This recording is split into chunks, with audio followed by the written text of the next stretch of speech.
সাব্বিরের মতো hard hitter batter সহজে আর পাওয়া যাবে না। সাকিব যেমন শতবর্ষে একজন হন, সাব্বিরের জন্ম দেশে সচরাচর হয় না। সাব্বিরের বিকেএসপির কোচ মনে করেন পুনর্বিবেচনা করা উচিত সাব্বিরকে নিয়ে, আবার সুযোগ দেওয়া উচিত তাকে। রোমানের বিষয়ে বিকেএসপির চিফ কোচ মন্টু দত্তের সাক্ষাৎকার নিয়েছেন শরীফুল ইসলাম। সাব্বির জাতীয় দলে নেই অনেক দিন হলো, তবে এখনো তাকে মানসিকভাবে শক্ত থাকার পরামর্শ দিয়েছেন তার পুরনো কোচ মন্টু দত্ত। তো আমার সাথে তার মাঝে সাঝে কথা হয় এবং সে কিন্তু অনেক কথাই বলে।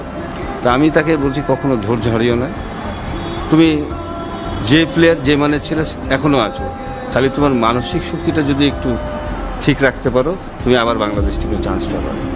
তো মানসিক দিক দিয়ে আমি বলবো যে সে যখনই কোনো একটা বড় প্লেয়ার তাকে বাদ দিয়ে দেওয়া হয়, তার মানসিকভাবে সে চিন্তাগ্রস্ত থাকেই। তো ওই জায়গাকে উতরানোর জন্য তাকে অবশ্যই ওই ধরনের আরও ভালো পারফর্ম করতে হবে। যদিও এবার প্রিমিয়ার লিগেও সে পারফর্ম করছে। তবে কোচ মন্টু দত্তের মতে শুধু সাব্বির নন, ক্রিকেট বোর্ডের উচিত তাকে আবারও পুনর্বিবেচনা করা। তো আমার মনে হয় যে যদি ক্রিকেট বোর্ডও তার দিকে দৃষ্টি রাখে অনেক ভালো হবে, কারণ ওই ধরনের প্লেয়ার মনে হয় ক্রিকেট বোর্ড কোনভাবে, মানে কিভাবে আপনার দৃষ্টিটা চাচ্ছে? যেমন আমি চাচ্ছি যে